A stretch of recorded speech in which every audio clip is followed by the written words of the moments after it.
Assalamualaikum warahmatullahi wabarakatuh. Alhamdulillah, wassalatu wassalamu ala Rasulillah. Segala puji bagi Allah yang telah memberikan kita nikmat iman dan nikmat Islam. Salawat serta salam kita aturkan kepada Nabi Agung Muhammad Sallallahu Alaihi Wasallam. Pada video kali ini kita akan bahas topik yang penting buat developer, buat backend, yaitu bagaimana caranya kita simpan password di database. Jadi tema ini jadi fondasi teman-teman backend untuk belajar menjaga keamanan data pengguna ya. Jadi kita akan melihat satu teknik dan kita akan mempelajari kenapa teknik ini penting dan bagaimana langkah-langkah yang benar dan dampak buruk kalau kita mengabaikan metode ini ya. Jadi bagi teman-teman backend developer, memahami ini itu jadi langkah awal buat kita membangun suatu sistem yang aman, nggak cuma aman tapi juga dipercaya ya. Jadi kita mulai pembahasan kita. Nah, di sini sudah ada infografik yang dibahas sama Byte.go. Ada dua bagian ya, kita bahas gambarnya dulu. Nanti setelah kita bahas gambar ini, baru kita akan terangkan kenapa ya. Jadi bagian yang pertama adalah bagaimana caranya nyimpan password. Nah, kalau bagaimana cara nyimpan password, kita lihat dari sebelah sini ya, yaitu ada dua komponen. Nah, nyimpan password ini biasanya pada saat register, pada saat create account, atau pada saat ganti password, biasanya klien akan kasih passwordnya. Nah, passwordnya dikasih, terus kita akan randomly generated salt. Nah, salt ini di-generate, lalu apa sih salt ini? Randomly generate itu artinya yang di-generate itu teks yang random aja ya. Dan keduanya ini digabung jadi satu, di-concat, disambungin aja, terus baru di-hash ya. Setelah itu password-nya itu hash-nya disimpan di dalam kolom hash dan salt-nya juga disimpan dalam kolom salt. Jadi di tabelnya cukup sederhana, ada ID, ada salt, ada hash. ID ini bisa ID dari penggunanya ya, baik itu email, phone number, username gitu-gitu ya. Dan ada salt yang kita generate tadi, di-generate terus disimpan di sini, lalu ada hash-nya juga di-generate lalu disimpan di sini. Oke. Selanjutnya bagian kedua adalah memvalidasi password. Nah, biasanya dijadikan pada saat login atau dilakukan pada saat kita memerlukan autentikasi dari pengguna. Ya, biasanya dari front end akan kirim password ya.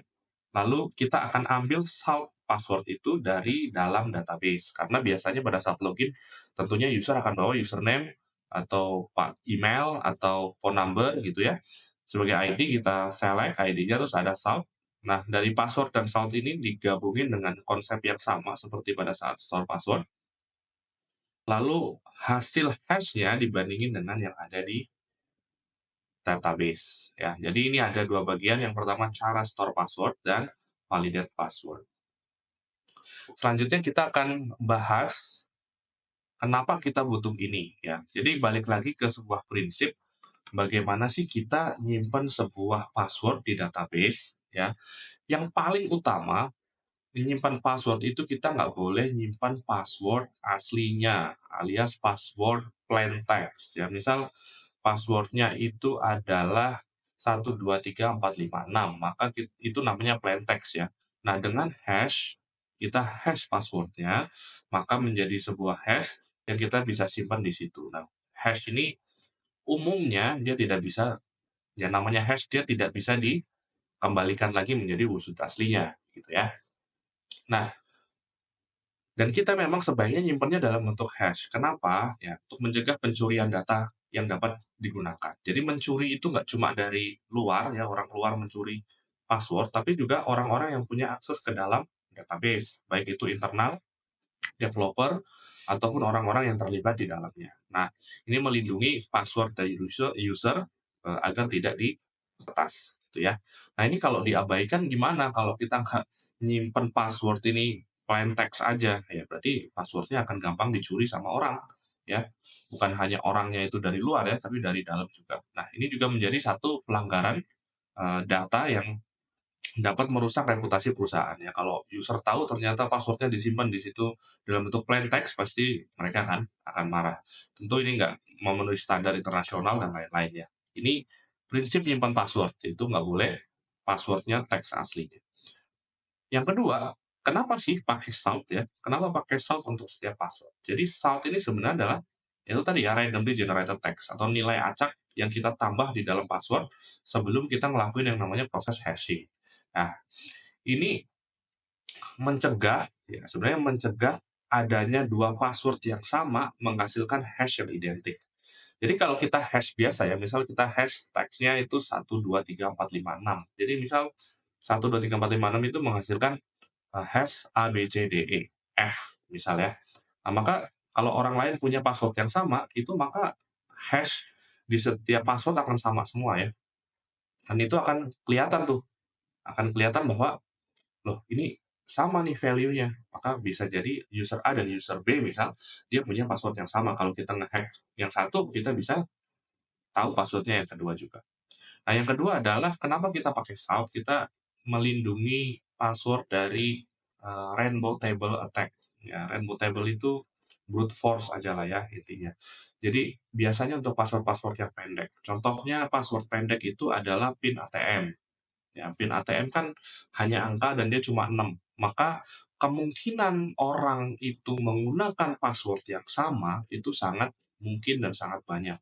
Dan kalau metodologi hash-nya kita udah bisa tangkap, ya misal kita, oh biasanya orang nge-hash pakai SHA 512 mungkin ya, maka dia bisa pre-compute semua possible password, terus dia bandingin dengan yang ada di dalam database.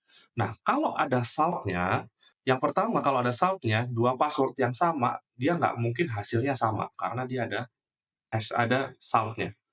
Ya, jadi misal satu user passwordnya 1, 2, 3, 4, 5, 6, satunya lagi 1, 2, 3, 4, 5, 6, tapi karena hash-nya ini randomly generated, beda, dan ketika di-hash maka hasilnya beda. Itu yang pertama ya. Jadi kalau ada dua password identik, hasil hash-nya itu berbeda. Yang kedua, karena dia nambahin satu randomly generated text, maka ini akan susah dilakukan prekomputasi. Jadi orang-orang yang mau mencek kira-kira ini password-nya apa ya, gitu ya, plain text-nya apa ya, itu nggak bisa ngelakuin yang namanya brute force, metode brute force itu tadi. Dampak buruknya tadi udah dibahas ya, bisa jadi hash-nya sama untuk password yang sama, terus bisa rentan terhadap serangan ya, memanfaatkan precompute hashes, terus jadi gampang ditebak, password itu-itu aja ya, terus ya gampang diretas dan lain-lain. Nah, yang ketiga, eee, ini kita ngomongin konsep validasinya, ya, konsep validasinya. Nah, konsep validasinya itu, tidak langsung serta-merta password-nya di-hash, terus di-compare dengan yang ada di database, karena kan beda ya.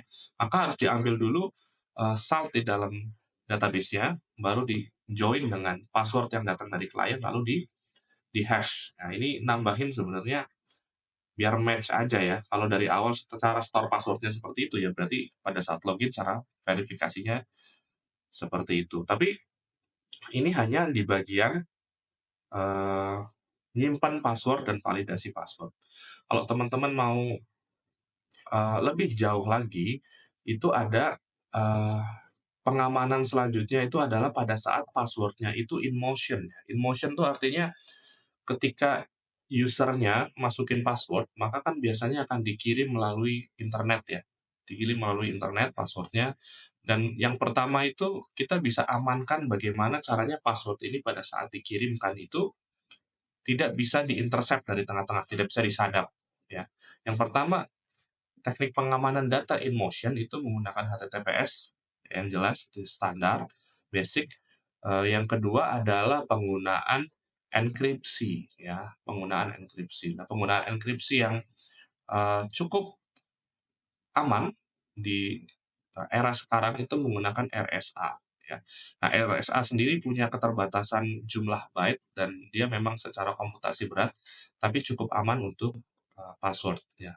Nah, ini akan melindungi pada saat password itu dikirim dari klien ke backend. Nah, jadi pada saat dikirim namanya data in motion, pada saat kita gunakan untuk di-hash ini namanya data in use, dan ini adalah data in rest ya, data udah ditaruh. Tapi yang disimpan sebenarnya bukan password-nya, dan hash ini karena dia hash, maka dia nggak bisa dibalikin lagi menjadi password ya.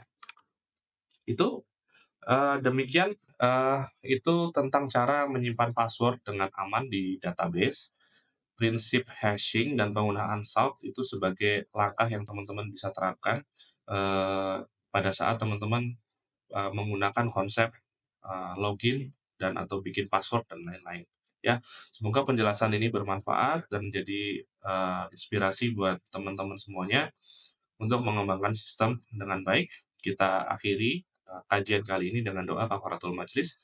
Subhanakallahumma wa bihamdika, asyhadu an la ilaha illa anta, astaghfiruka wa atubu ilaik. Wassalamualaikum warahmatullahi wabarakatuh.